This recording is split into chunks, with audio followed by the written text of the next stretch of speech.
Eu vou dar o início a esse webinar, então. Obrigada para quem já começou participando, quem começou engajando. Bem-vinda ao webinar Como Equilibrar Qualidade e Preço em Projetos de Restauração Florestal. Meu nome é Juliana Camargo e é um prazer enorme fazer parte desse webinar num tema de extrema importância, com especialistas incríveis para conversar, debater esse tema de hoje. Queria agradecer à Morfo pela iniciativa de juntar esses profissionais de diversas áreas para debater este tema com a missão de ajudar empresas a terem mais insights sobre restauração florestal no Brasil. É uma iniciativa muito bacana. Os palestrantes de hoje têm 16, 20 anos de história se dedicando a esse assunto, e eu acho que o mais importante é que eles realmente querem fazer a diferença. A Morfo, para quem não conhece, está trazendo ao Brasil soluções inovadoras para a reconstrução de floresta nativas em grande escala. Então, muitas inovações legais para vocês darem uma olhada também. Bom, vamos dar início e eu queria agora direcionar os palestrantes aqui hoje. Muito obrigada por estar aqui presente, por compartilhar um pouco dessa sua expertise com a gente hoje. E para dar início, eu queria que vocês, na verdade, se apresentassem. Tá? Eu vou começar aqui com o Gregory. Se você quiser começar, só apresentar um pouco sobre você, e aí a gente passa para o Álvaro em seguida. Claro, bom dia a todos, bom dia Juliana, é um prazer estar aqui com vocês. Obrigado Nayana, Flávia e Álvaro por ter aceitado esse convite.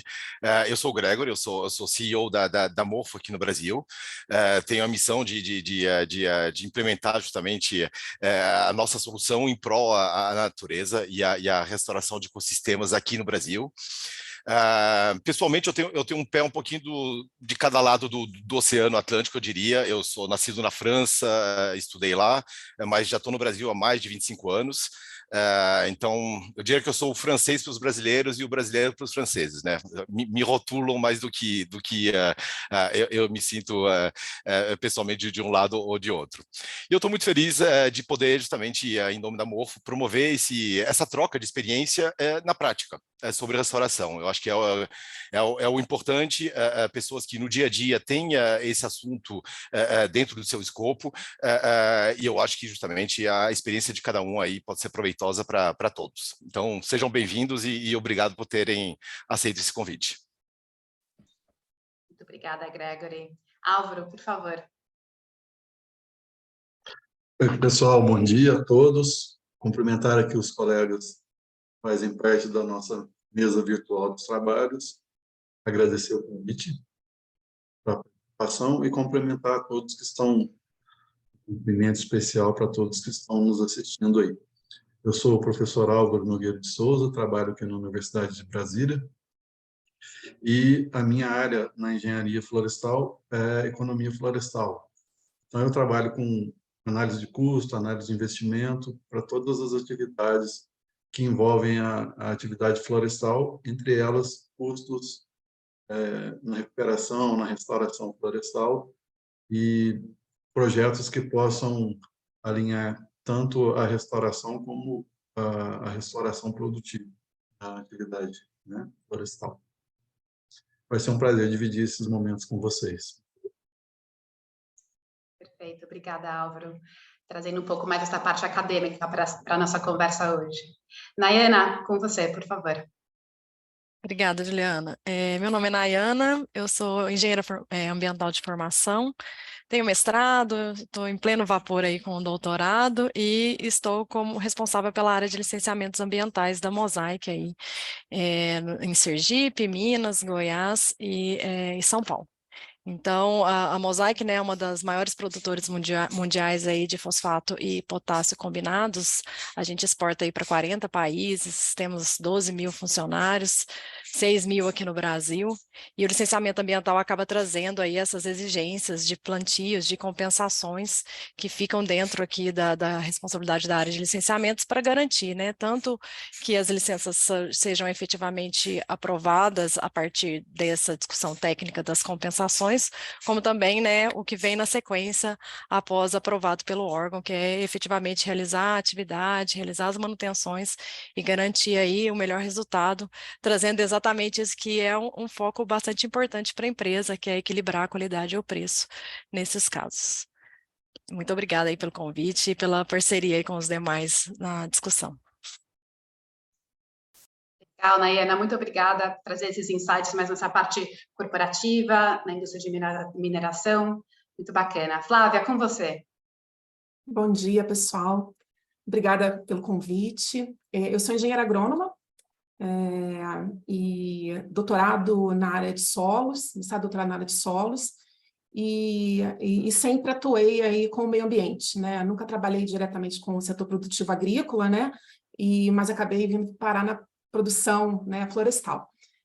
Eu sou líder de meio ambiente na Horizonte Minerals, uma empresa que está implantando, né, 2 projetos no Brasil, de níquel, no Pará, e sou responsável pela implantação de todos os programas de meio ambiente, né, associados principalmente à biodiversidade, né, tanto restauração florestal como outros programas de compensação, enfim, todos os demais aí, conforme a Nayana já colocou também, né, todas as nossas compromissos e responsabilidades aí associados ao licenciamento ambiental.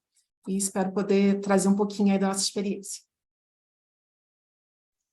Perfeito, muito obrigada, Flávia. Que bom, prazer. Obrigada a todos por estarem aqui, quem está nos assistindo. Acho que muitas pessoas se conectaram agora também. Esse webinar, de novo, lembrando, vai ser bem interativo. Eu tenho várias perguntas aqui para os nossos panelistas no tema. Recebemos várias perguntas de vocês já previamente sobre o tema e a gente vai responder elas. E o que vai acontecer? Eu vou fazer a primeira pergunta e o time aqui da Morfo vai colocar essa pergunta no nosso chat ou no nosso Q&A aqui no Zoom. Então, assim que eu falar ela, você também vai poder ler ela para acompanhar direitinho aqui no nosso chat, tá bom? E, por favor, se tiverem pergunta, não esperem até o fim. Pergunte assim que surgir alguma pergunta, eu vou fazer o possível para perguntar aos panelistas. Se você quiser direcionar alguém específico, menciona lá, eu vou fazer o possível para respondê-las, tá bom? Vamos lá para a primeira pergunta. Question number 1, o time da Morfo tá na França, então eu vou direcionar também algumas perguntas para eles, vai ser em inglês, mas aqui tudo vai ser em português, vai ser só para comunicar com eles lá. Então vamos lá, primeira pergunta. A restauração florestal é uma missão de grande importância, mas como qualquer outro projeto, está sujeita a restrições de orçamento. Tendo em mente o objetivo de construir o projeto de restauração de alta qualidade, eu vou perguntar para a Nayana. Como podemos avaliar a qualidade dos serviços ou produtos de restauração florestal e quais fatores devem ser considerados nessa avaliação? Obrigada, Juliana. Quentin, a pergunta número 1, question number 1, por favor, Nayana. Talvez uma resposta direta seria fazer um inventário ao final do serviço, né? Mas o risco seria muito grande, porque seria um monitoramento num ponto que talvez a gente não conseguisse mudar ao longo do tempo para efetivamente ter um resultado positivo aí para garantir, né, a qualidade. Então, a gente tem uma série de ações aqui internas, desde o planejamento até, né, esse momento final aí, pós anos, inclusive, né, de plantio e manutenção, buscando isso. Então, vou trazer alguns exemplos, né? É muito importante a gente monitorar a qualidade das mudas que a gente recebe. Então, uma questão estratégica dentro do planejamento é antecipar essas aquisições, permitir que essas mudas cresçam um pouco, né? Porque se a gente consegue antecipar isso com os viveiros, a gente consegue ter uma variedade adequada, uma qualidade adequada no momento do plantio. E isso a gente aprendeu muito até às vezes fazendo mesmo, né? A gente deixava às vezes para comprar mais próximo da época de plantio e via que não vinha na qualidade e era muito difícil a gente exigir alguma coisa diferente. Então, as questões aí de garantir né, eu entendo que todo o planejamento ele vem no sentido dessa garantia, seja na questão das mudas, seja na previsão de mão de obra, quantidade de mão de obra, seja na previsão de quantidade de equipamentos para atender ali a área. E aí, claro, né, na sequência, ir trabalhando nos anos de manutenção, índice de replantio, que também vai ser um bom monitoramento aí para verificação de que o que foi feito ao longo do ano aí foi efetivamente positivo. E a gente está buscando aí, porque agora a gente está numa fase exatamente de entrar em fases de final de projeto, né, de 3 anos de manutenção. E aí trazer mesmo essa questão do inventário até para uma discussão com o órgão ambiental, de, em algum momento, a gente também ter o fim do projeto, né? É uma coisa que a gente está se aproximando aí, e a gente tem discutido bastante de como efetivamente e tecnicamente ter bons relatórios que garantam que, claro, manutenções como aceros, isso precisa se manter por conta de questões de incêndio. A gente está numa área que é bastante sensível às questões de incêndio, incêndio florestal, mas ao mesmo tempo a gente tem, né, questão de valores aqui. A gente também precisa em algum momento finalizar o processo com o órgão ambiental, e a gente vai encaminhar aí para esses inventários e relatórios para garantir mesmo que a gente teve todo o trabalho com resultado positivo aí ao longo do tempo. Legal, obrigada, Nayana. Acho que você mencionou aí pontos muito importantes nessa parte de relatório, métricas, KPIs, que são coisas que sempre surgem como, né, verificar o sucesso de um projeto de restauração. São tantos aspectos que devem ser considerados, né? Legal. Eu queria continuar nessa linha, na verdade, e direcionar a minha próxima pergunta para o Álvaro.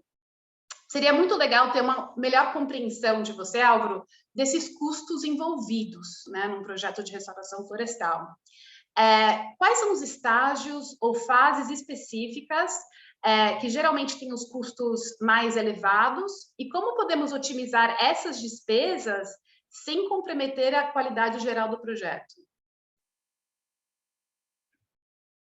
Bom, obrigado pela pergunta.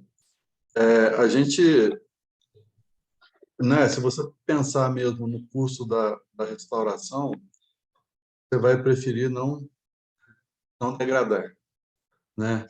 Muitas vezes, o que se ganha degradando não paga a restauração nunca. Tá? Então, essa seria a primeira questão.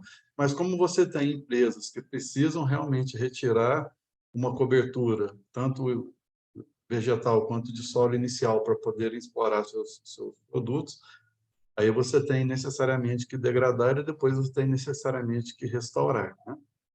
Então, a gente tem observado aqui, nos trabalhos que a gente acompanhou e acompanha, que 2 pontos da restauração são fundamentais, né? Em termos de despesas para quem vai fazer, né? Então, se você pensar, a implantação do projeto de restauração é muito dispendiosa, né? E porque, principalmente, quem retira cobertura de solo também vai ter que voltar com um recapeamento e tudo, e depois voltar dando todas as condições para as espécies se adaptarem ao novo solo, né, onde elas vão crescer. E então isso é caro, né? E depois vem toda a parte de preparo do solo, plantio de mudas e tal. Então esse é um ponto de custo elevado para as empresas, né? E a nossa experiência aqui mostrou também que as manutenções costumam ser, às vezes, maiores, mais caras do que propriamente a implantação do projeto de restauração, né? Porque você tem... E aí, assim, né? Você tem que separar quem é que faz o trabalho de restauração, de implantação e condução e monitoramento, né? Porque isso pode ser feito de 3 formas. Pode ser feito pela empresa que causou a degradação, pode ser feito por uma empresa totalmente de fora que presta serviço, né? E pode ser feito de uma forma mista, aí uma empresa que causou degradação faz uma parte, a empresa de terceiros faz uma outra parte, né? Então, são três linhas. E eu separaria primeiro essas 2 fases aí, a implantação do projeto, né? Que poderíamos considerar desde o início até um 2º ano ali, com reposição das mudas que viram, né? Depois, essa fase de monitoramento e acompanhamento, que às vezes é muito caro, porque você tem... eu já trabalhei aqui num projeto com colegas aqui do nosso departamento e de outros, em que, na fase de monitoramento, o que existia antes na área era o capim andropógon, que às vezes dá 3 metros de altura e você tem uma muda de 30 centímetros tentando crescer ali no meio, né? E aí você tem que roçar todo aquele mato, e aí você tem perdas, porque você contrata pessoas para fazerem esse serviço e eles retiram, inclusive, a sua muda, né? Então, essa fase de monitoramento pode ser uma fase mais importante em termos de custo que a própria implantação, né? Você tem uma segunda pergunta dentro dessa pergunta ou não, hein? Eu juntei as duas perguntas que eu achei que uma linkava com a outra. Então, realmente é mais focada nos custos mais altos. Obrigada, Álvaro. Tem mais alguma coisa, Álvaro, a adicionar? Bom, eu acho que a gente vai falar um pouco mais mais para frente aqui. Se ninguém falar, eu volto, né? Que é a questão de comprometer a qualidade em detrimento aos elevadas despesas, tá? Perfeito. Então, a gente já retorna com você, Álvaro. Estou pensando no Gregory. Gregory, algo a adicionar em relação a isso? Não, eu concordo bem com o Álvaro com essas duas etapas aí, justamente de implantação e de monitoramento, que não só está ligado a custo, mas está ligado talvez aquilo que o Álvaro queira complementar, a efetividade daquela restauração, ou seja, ter certeza que todo aquele investimento não foi em vão, e que realmente uma floresta, enfim, está regenerando após essa implantação. A Morfo, nesse sentido, partiu bem dessas duas premissas, ou seja, da metodologia tradicional utilizada hoje de plantio de mudas, e tentou desenhar uma solução que guardasse todo esse embasamento científico na restauração, mas proporcionasse justamente uma redução de custo e um aumento, eu diria, da produtividade nessa restauração. E nesse sentido, a gente desenvolveu uma cápsula, a gente faz semeadura direta. Então, a gente, em vez de plantar mudas, a gente planta sementes que a gente protege dentro de uma cápsula para elas poderem vingar e aumentar a taxa de germinação dessas sementes. Então, é verdade que o approach, vamos dizer assim, da Morfo, nesse sentido, é um pouquinho diferente daquilo que se faz tradicionalmente. A gente tenta promover, na verdade, as melhores condições para a floresta se regenerar de maneira natural. Então, uma floresta, eu diria, ela tem naturalmente se chama de sucessão florestal, ou seja, etapas naturais em que ela vai retomando o seu espaço, e a Morfo tenta dar essas condições. Então, na verdade, a gente faz trabalhar a natureza também dentro do nosso processo, ou seja, tenta dar as melhores condições para essa floresta se regenerar e assim ela justamente se implantar de maneira natural. Isso interfere sobre justamente os custos, porque justamente uma grande parte dos custos da restauração estão ligados a essa implantação, ou seja, a necessidade de ter viveiros onde as mudas crescem, e depois pessoas que vão justamente plantar essas mudas em campo, e aí, como colocou o Álvaro, fazer, eu diria, a manutenção dessas mudas que foram plantadas. Então, bom, uma das vertentes interessantes da solução que nós desenvolvemos é justamente reduzindo, vamos dizer assim, o uso de recursos, vamos dizer assim, nessa etapa de implantação. Bacana, Gregory. E isso, na verdade, queria só aproveitar esse gancho, tem uma pergunta aqui no nosso Q&A da Iris, e eu acho que talvez você tenha até respondido. Gostaria de saber a opinião de vocês sobre a restauração florestal através de semeadura direta, né, a muvuca de sementes. Alguém quer compartilhar um pouco do seu conhecimento respeito a isso? Nayana, por favor. Juliana, eu vou trazer um pouco do que eu conheço aqui, né? Esse é um ponto que a gente até tem discutido, porque às vezes a gente tem plantios de espécies protegidas, e né, até no que o Gregory comentou, de estágios sucessionais, elas nem sempre são o primeiro estágio. Então, se você vem com a muda direto, né, você não tem um sombreamento, tem um prejuízo muito grande, né? Só que, ao mesmo tempo, quando a gente trata no licenciamento com órgão ambiental, a lei é muito estrita, ela fala de número de mudas por espécie que é retirada, né?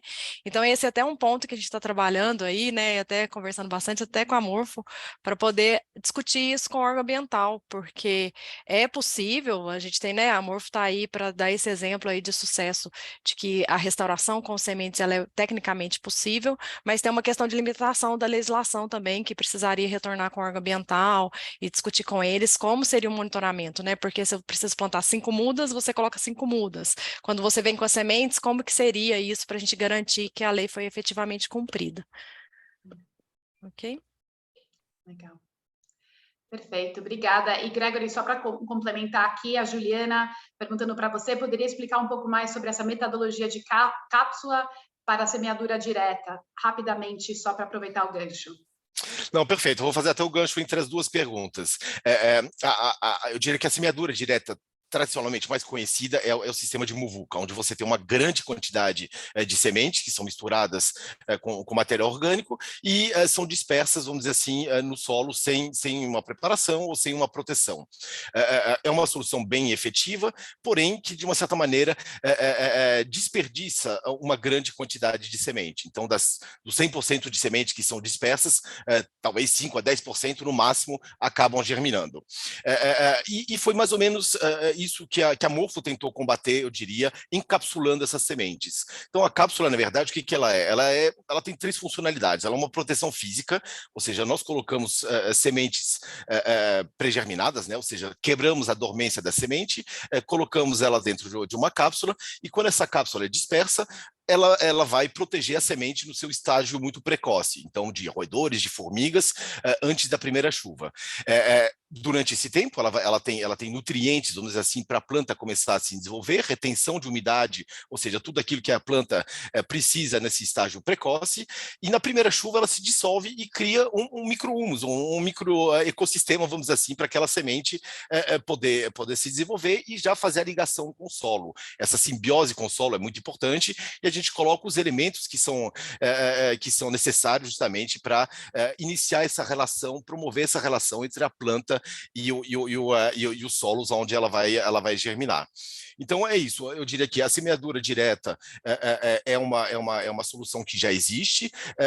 A gente tentou aproveitar, vamos dizer assim, os bons lados dessa solução e mitigar algumas das suas limitações. E até para complementar aquilo que a Nayana falou, realmente a gente tem mais uma ponte a ser feita com o órgão ambiental para que essa solução ela seja de fato não só reconhecida, mas ao mesmo tempo promovida, eu diria, com relação ao resultado final e não só com relação ao método, vamos dizer assim, que é implementado. Então, nossa ideia é entender que se 5 mudas estão crescendo por causa de uma semente ou por causa de uma muda plantada, a coisa não faz diferença, eu diria. O resultado final que conta.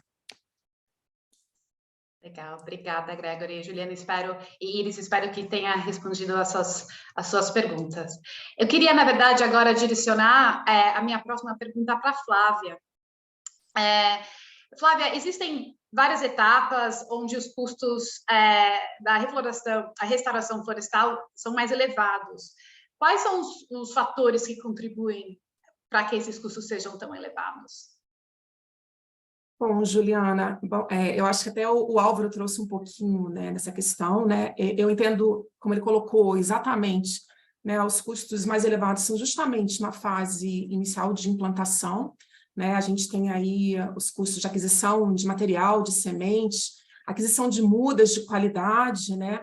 E, no segundo momento, a questão do monitoramento e da manutenção desse plantio realizado, né? Seja ele por muvuca mesmo, né? As casas semeadura, ou mesmo plantio tradicional.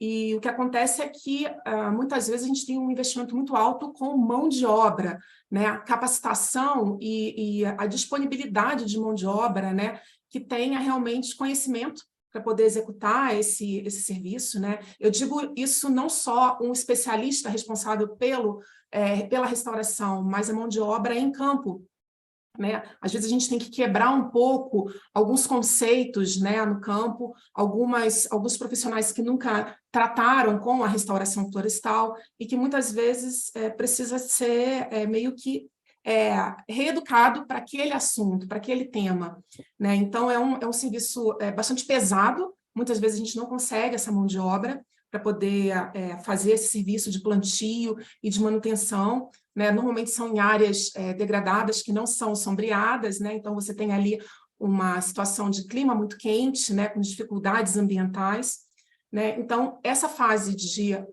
plantio, né, inicial, e a manutenção nos 3 primeiros anos são bastante difíceis, né, difíceis e caras. E aí a gente tem também a questão dos riscos, né, riscos de perda de muda, os riscos com incêndios, como a Nayana colocou, né, a gente normalmente está em área degradada, né, você está numa matriz já muito antropizada, e aí você tem normalmente o risco tanto de invasão, né, de espécies exóticas invasoras, como colocada, né, pelo Gregory, eu acho, não sei, pelo Álvaro, né, sobre a questão de algumas espécies de crescimento muito excessivo, né, e que realmente sombreiam e abafam o desenvolvimento dessas mudas, né, e aí esse controle de espécies exóticas, né, é muito desgastante para quem está fazendo essa implantação.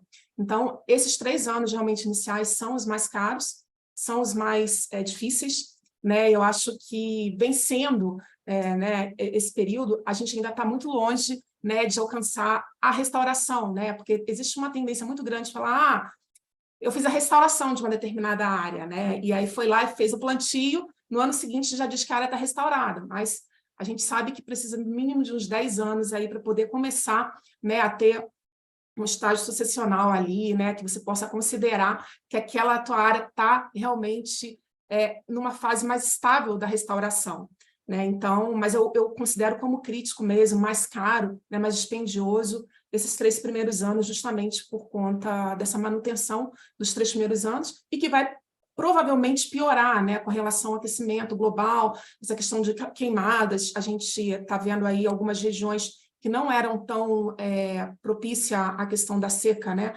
Como a gente viu, tem visto aí nas matérias, a região amazônica, né, passando por um estresse hídrico, né, fora do normal, fora do comum. Então, a gente tem esses riscos aí de queimada, de espécies exóticas, e também o custo de manutenção hídrica também, né, de manter o status hídrico, né, daquelas mudas em campo. Então, acho que seria essa consideração. Legal, obrigada, Flávia. Interessante que tem muitas perguntas vindo, agora você falando, Flávia, mais perguntas surgiram, algumas parecidas, e é interessante porque com os diferentes especialistas aqui hoje, com os seus diferentes backgrounds, vão respondendo e agregando uma resposta à outra, então está muito bacana isso.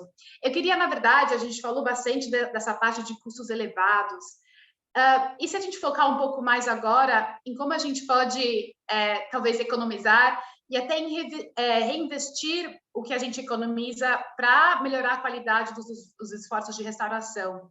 Nayana, não sei se você tem um pouco de insight para compartilhar em relação a essa pergunta, e lembrando que as perguntas que eu faço estão no nosso chat para vocês acompanharem e lerem assim que os panelistas começarem a responder. Nayana, com você.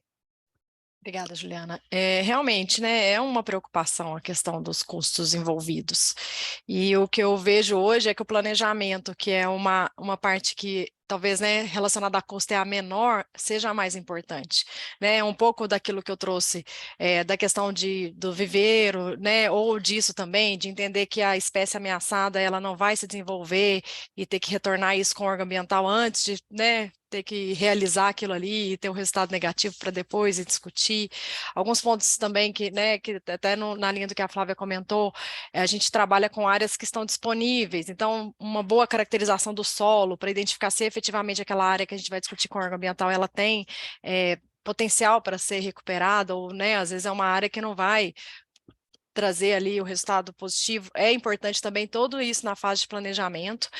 Aqui na Mosaic a gente trabalha com uma empresa terceira que é bastante parceira, então, né, no momento ali de planejar as atividades, número de equipamentos, número de pessoas por frente de trabalho, isso tudo é definido dentro dessa fase de planejamento, que é uma fase, né, como eu disse, a gente não tem um custo tão alto, mas que vai determinar tudo o que vem na sequência. Então, eu tinha, né, anotado aqui é isso, né? A gente tem também que respeitar aí época chuvosa, época de seca, então não adianta você fazer o plantio a partir de agosto, porque, né, embora isso seja óbvio, às vezes você faz um compromisso com o órgão ambiental que o que te resta é aquilo, então na hora de oferecer para o órgão ambiental, né, a licença está saindo em maio, eu já ponho que eu não vou começar aquilo ali, cumprir a condicionante imediatamente, né? Eu vou respeitar o período do ano aí que efetivamente isso vai trazer bom resultado, porque depois que a condicionante sai ali numa condição ruim, é muito difícil de voltar e discutir. Então, tudo isso, a gente já tem isso dentro da rotina, e eu tenho uma pessoa que fica dedicada mesmo a estar próximo. A Flávia trouxe aí um aspecto, né? É um trabalho bastante desgastante, braçal. A gente também tem uma grande preocupação com a questão de segurança dos funcionários, né? Então, é um trabalho de dia a dia ali, sempre próximo com a empresa, né, a gente está sempre por perto para entender como tá, então tanto é essa semana, né, uma vez por mês eu rodo todas as frentes de trabalho, para também reconhecer as equipes, né, são pessoas ali que têm um trabalho de bastante esforço, às vezes em áreas muito ruins, né, então a gente trabalha de estar muito próximo deles também, até nessa forma de reconhecimento mesmo, né, eu costumo dizer para eles lá que no final, embora a gente tenha licenças aprovadas, né, a gente fique feliz, mas a parte que eu efetivamente mais gosto e tenho mais orgulho é a parte dos plantios, porque é onde você vê mesmo ali um resultado e um legado para além ali da questão operacional e de produção da empresa. Álvaro, você tem algo a complementar aí? Sim, com relação voltando um pouquinho, tá, no anterior, que eu já queria ter falado lá, a gente tem a muda, é um importante centro de custo, tá? Ela vai sempre estar pesando no orçamento de um projeto de restauração. Ela pode ser importante, tanto produzindo-se a muda, que você vai ter que montar viveiro, ter gente especializada para viveiro, pessoas acostumadas a trabalhar com o dia a dia do viveiro, ou você vai comprar a muda no mercado, né? E que também vai te dar um problema relacionado a questões de preço e de qualidade da muda. Se você produz a muda, você pode controlar melhor as questões de preço, as questões de qualidade. Mesmo que você gaste um pouco mais, muitas vezes o custo dessa muda que você produz para você mesmo plantar pode ser menor do que daquela que você toma no mercado, pelo preço de mercado, né? Então, isso aí é importante. Eu queria ter falado antes, né? Agora, com relação a você ter etapas que têm menos custos, né? Eu entendo assim, você pode ter situações em que o custo da restauração é menor, né? Então, se a área que vai ser restaurada é uma área que já tem uma restauração vindo ali naturalmente por algum fator, seja pela disponibilidade de clientes na região e tudo mais, muitas vezes o seu trabalho de restauração ali pode ser apenas manter aquela área isolada, se tiver algum risco de animais entrarem lá e tudo mais, e deixar que ela volte. Isso é possivelmente factível, né? E é muito menos dispendioso do que você entrar com todo o processo, sabe? Então, essa etapa não quer dizer que tem uma etapa menos dispendiosa, tem situações que requerem mais investimentos, situações que vão requerer menos investimentos para você fazer a restauração. Gregory, por favor. Não, perfeito. E juntando um pouquinho justamente os comentários da Nayana e do Álvaro, realmente essa parte de planejamento ela é estratégica, ela é decisiva, talvez seja o melhor dinheiro investido, vamos dizer assim, na restauração, que vai condicionar justamente todo sucesso ou não. Então, gastar muito dinheiro é uma coisa, mas gastar muito dinheiro para depois não ter resultado é o pior que possa acontecer.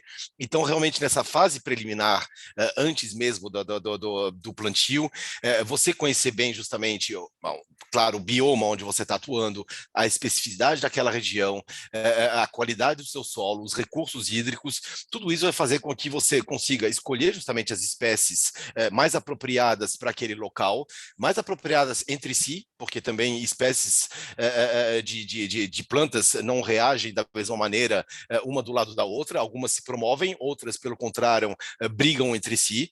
Então, é verdade que eu diria que toda essa ciência embarcada que existe antes do plantio, ela é muito importante. É verdade que nós passamos um grande tempo antes de semear, estudando justamente a qualidade daquele solo, a especificidade daquela área a ser restaurada e escolhendo a dedo, eu diria, as sementes que nós vamos dispersar. Na verdade, que essa fase preliminar, por mais que seja um investimento, talvez seja aquele investimento que reduza, na verdade, de maneira mais efetiva, o custo total da restauração, quando bem feito.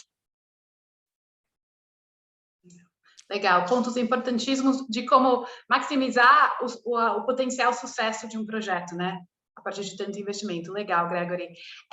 Tem muitas perguntas que estão vindo, então vou convidar vocês, para quem está nos assistindo, para começarem a votar nessas perguntas, para eu poder selecionar as que estão as mais populares aqui hoje para eu perguntar para os nossos panelistas. Então, se vocês só clicarem no like ou no joinha aí, na sua perguntas e resposta, aí eu vou priorizar essas perguntas primeiro.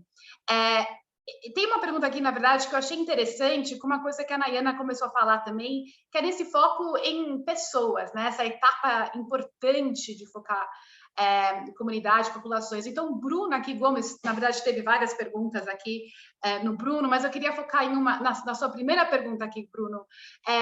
Como o envolvimento de populações e comunidades locais podem impactar na qualidade e nos preços dos processos de restauração?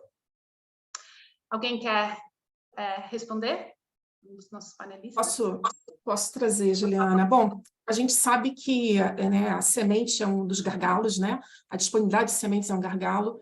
E hoje a gente tem vários grupos, né, de comunidades, né, tradicionais e locais, né, regionais, né, que estão trabalhando em cooperação, né, em associações para a produção de sementes de disponibilidade. Né? São redes de sementes.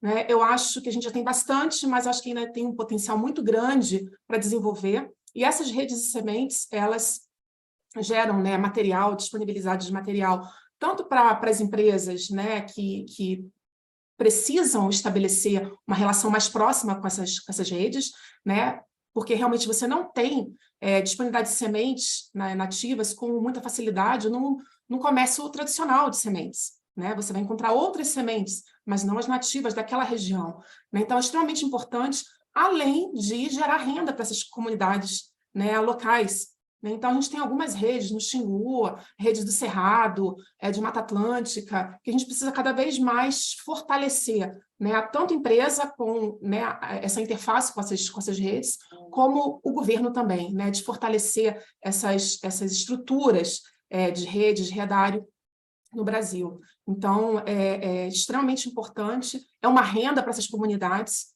né, que muitas vezes vivem justamente do extrativismo, né, da disponibilidade de sementes que existe ali no entorno dessas áreas.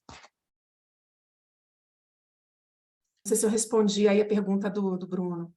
Não, tá perfeito. E eu acho que o Álvaro também tem alguma coisa mais a adicionar. Olha, eu acho fundamental o envolvimento da comunidade, né?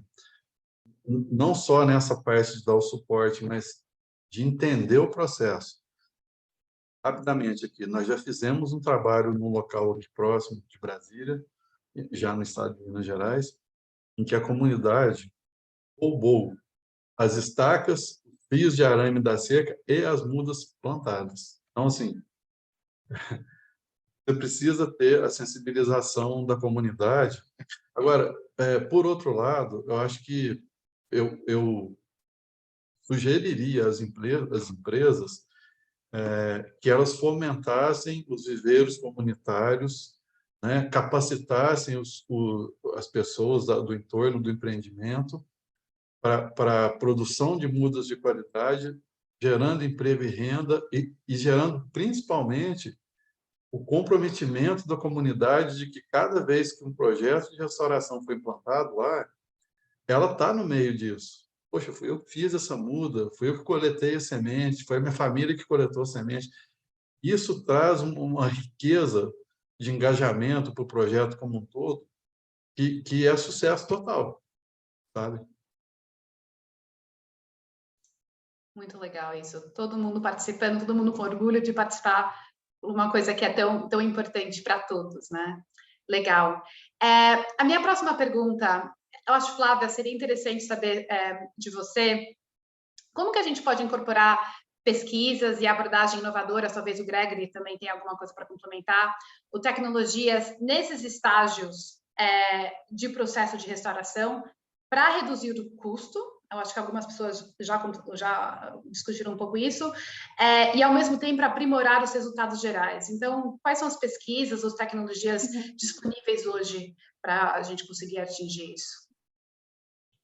Juliana, eu entendo que a gente precisa, muitas vezes, quebrar paradigmas, né? Essa questão, né, a metodologia que a MOF está trazendo, né, com relação ao uso de uma metodologia já, né, tradicional, né, que é a Muvuca, né, que ainda assim eu acho que ela é pouco difundida no Brasil, né, na prática, no dia a dia, justamente por conta das limitações de legislação, como colocou bem a Nayana, né, que a gente precisa de quebrar, né, esses paradigmas. E aí eu entendo que as parcerias, né, com as instituições de pesquisas regionais, elas são extremamente importantes, né, vai permitir, sem sombra de dúvidas, otimizar custos, né, trazer eficiência e eficácia nos projetos, né.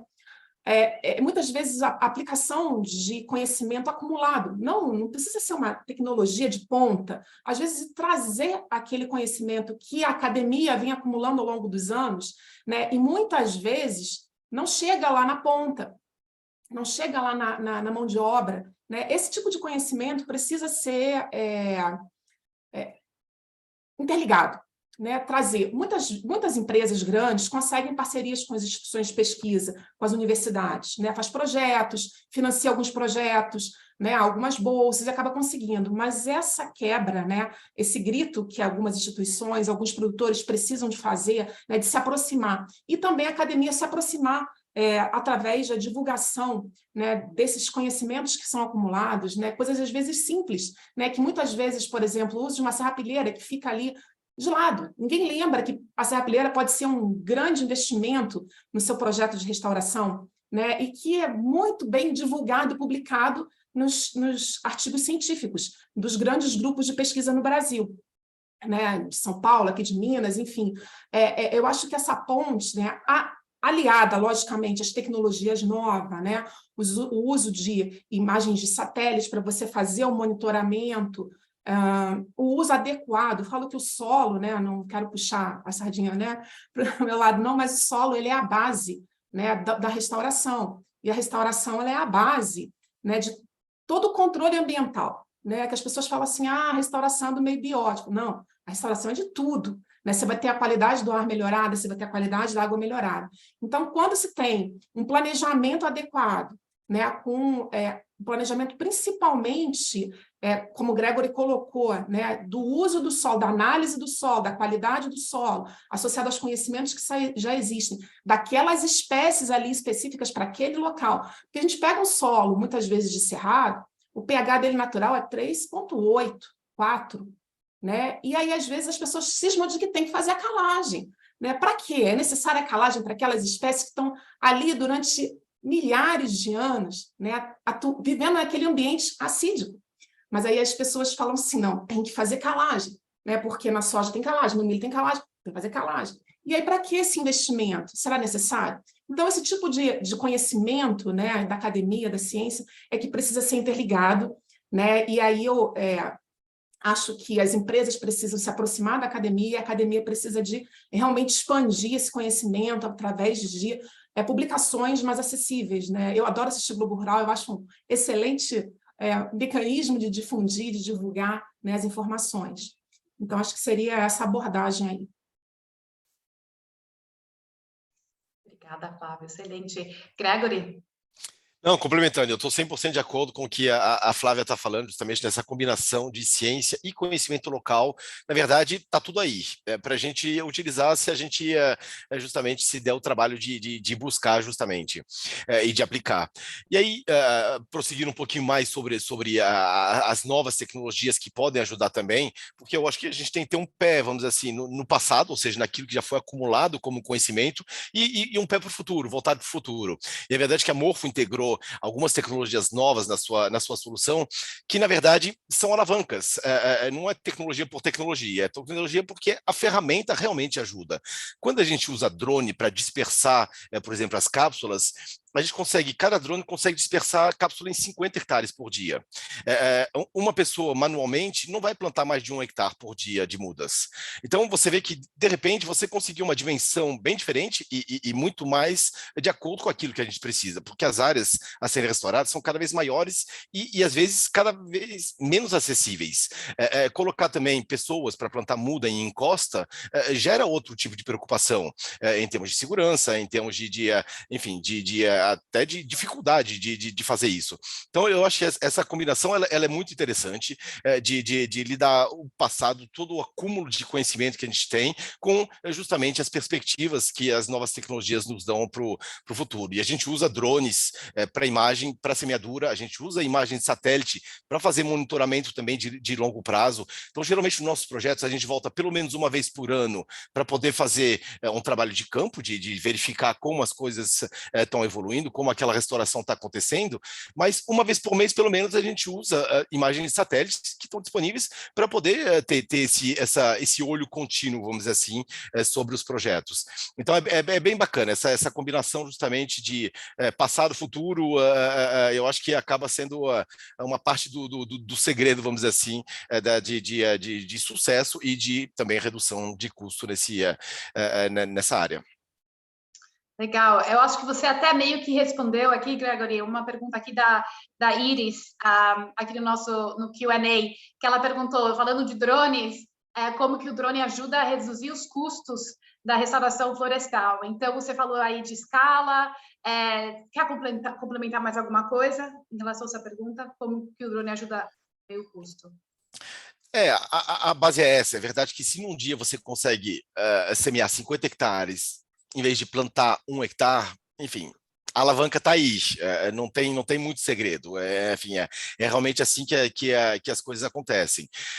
Da mesma maneira, quando os projetos, quanto maior projeto você conseguir abraçar, mais você consegue amortizar os custos fixos que você tem em toda a restauração.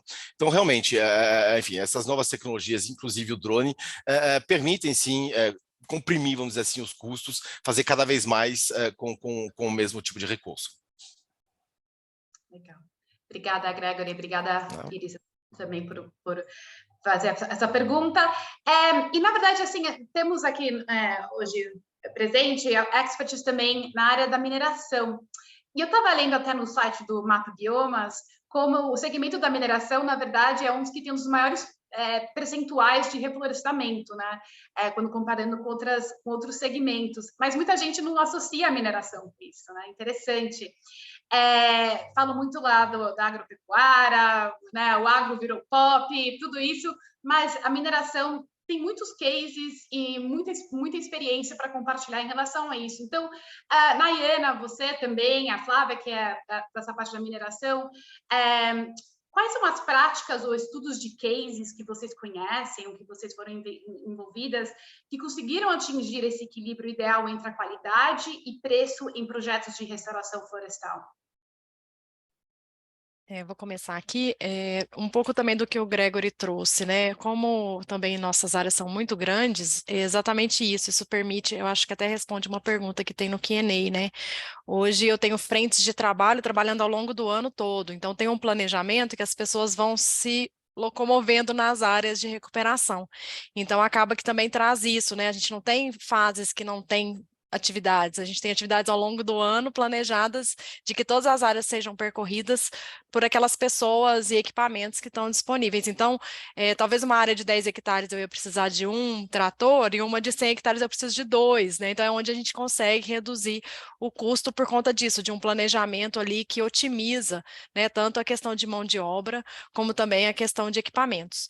E a gente tem, né, um caso bem prático, porque a questão de coveamento e roçada é um trabalho que é de bastante esforço, que exige, né, o indivíduo ali, e a nossa empresa parceira, eles trouxeram aí, participando de feiras agropecuárias, uma tecnologia que é um mini trator, ele parece um carrinho de corrida, esses pequenos, assim, porque em vez de você ter a pessoa ali com a roçadeira mais exposta ao risco, você tem uma pessoa tendo mais eficiência, né, nas áreas, às vezes, disso, né, de ter uma declividade que compromete mais, e também de eficiência mesmo, né, ele vai muito mais rápido, o equipamento ele é muito mais eficaz.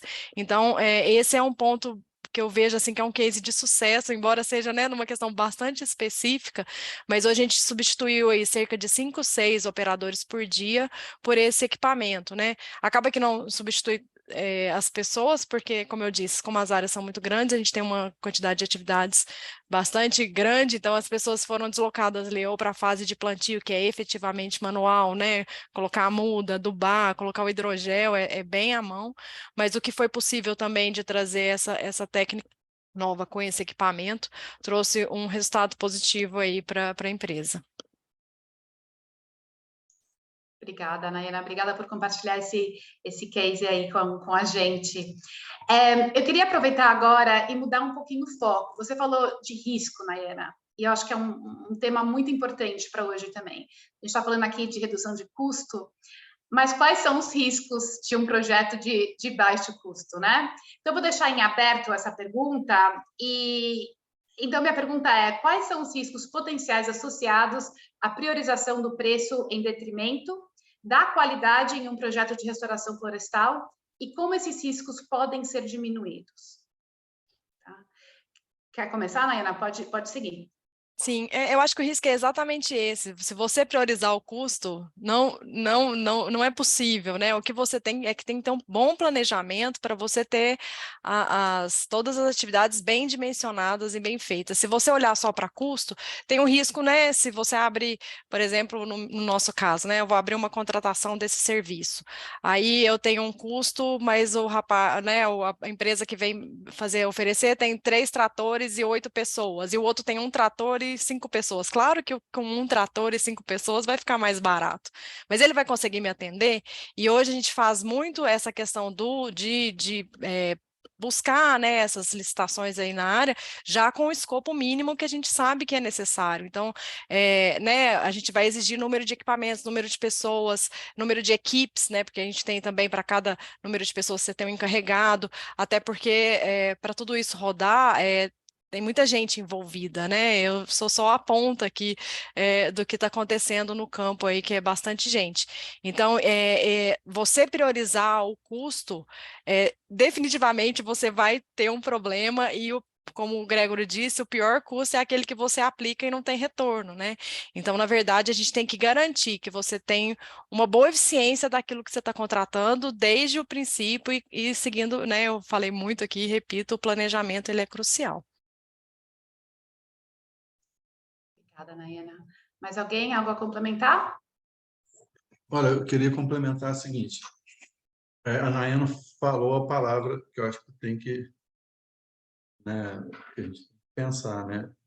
Tem que ser efetivo o negócio, né? Eu não fico à vontade aqui de dizer que trabalhos ou ações de baixo custo impliquem necessariamente em baixa qualidade. Eu não vejo isso não, porque aí nós estamos matando o progresso tecnológico. Não pensar assim também não, entendeu? A sequência é redução de custo, melhoria da efetividade dos processos, com novas tecnologias. Acho que o pensamento é esse, né? Então, assim, a gente não dá... se você pensar que toda empresa, né, que precisa ter retorno financeiro, a empresa tem que... a receita de uma empresa é uma linha, produção vezes preço do produto, né? O resto tudo é custo, né? São planilhas e planilhas que são só custos para uma linha de receita. Então, quando você trabalha como empresa, pensando em ter lucro e resultados econômicos, você tem que atacar são os custos, né? E aí você vai atacando os custos, mas garantindo a qualidade. As empresas que prestam serviço nessa área de restauração, as boas estão perpetuando, né? Fazendo bons trabalhos e reduzindo seus custos. Eu tenho ex-alunos aqui que têm empresas gigantes hoje, né? Fazendo esse tipo de trabalho, e a gente vê isso. Eles conseguiram alinhar redução de custo com aumento da qualidade e da eficiência dos processos deles, né? Então, não podemos ter preconceito com custo baixo. Temos que pensar na efetividade de todos os processos. Acho que é isso. Perfeito, Álvaro, muito legal. Gostei dessa sua mensagem final.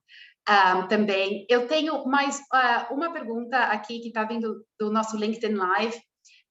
Em qual fase de um processo mineral a Morpho pode apoiar as empresas de mineração?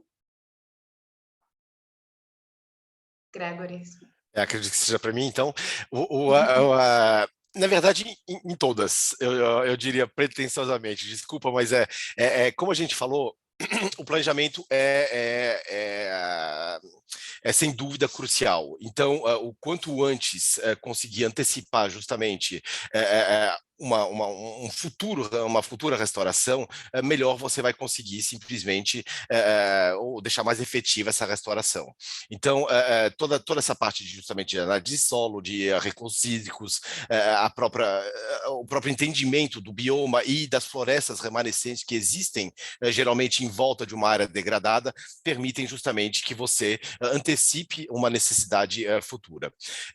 Na parte de restauração, é claro, propriamente dita, a gente falou da semeadura em si, e talvez eu queria insistir aqui, sim, sobre esse monitoramento de longo prazo. Então, eu acho que quem está envolvido com a restauração é bastante óbvio, a restauração não termina no plantio ou na semeadura. Eu diria quase que ela começa nesse momento, de fato, ou seja, ali você fez o necessário para que uma floresta se regenere, mas não o suficiente. E você precisa realmente, durante vários anos, acompanhar justamente aquela restauração, a maturidade daquela floresta, até poder, de uma certa maneira, descansar e falar, ok, o trabalho está feito, agora a natureza está pegando, vamos dizer assim, o espaço dela de maneira natural. Então, eu diria que desde de bem antes da restauração até muito depois do plantio, você tem que realmente poder acompanhar esse projeto, e a Morpho, enfim, tem essa pretensão de poder justamente cobrir esse espaço todo. Bacana, legal. Estamos aqui prestes a encerrar o nosso webinar, mas eu só queria lembrar que tiveram muitas perguntas aqui sobre crédito de carbono e eu não respondi elas por um motivo muito importante, que a gente tem o nosso próximo webinar nesse assunto, que na verdade é a semana que vem. O webinar vai ser em inglês, tá? Eu vou até compartilhar minha tela aqui com o tema, e para um público internacional, mas por favor participem. E tiveram também muitas perguntas aqui hoje sobre diversos assuntos em relação a reflorestamento florestal. Se vocês gostaram do conteúdo de hoje, o time da Morpho vai compartilhar aqui o link para o nosso newsletter, para os nossos webinars que estão vindo. Tem mais um webinar em português em novembro, que eu acho que vai ser o último do ano. Então, dá uma olhada, se inscrevam no nosso newsletter e vamos bater mais papo como esse, que é de extrema relevância e de extrema importância hoje em dia. Então, é isso. Queria agradecer muitíssimo os nossos experts aqui de hoje por compartilhar seus insights, seus cases, por tomar o seu tempo para falar de novo desse assunto que é tão importante para todos e para vocês que nos assistiram hoje. Quando vocês terminarem esse webinar, vai ter uma pesquisa de satisfação. Qualquer feedback nos ajuda a melhorar o conteúdo para vocês para os próximos webinars, tá bom? Muito obrigada e até a próxima.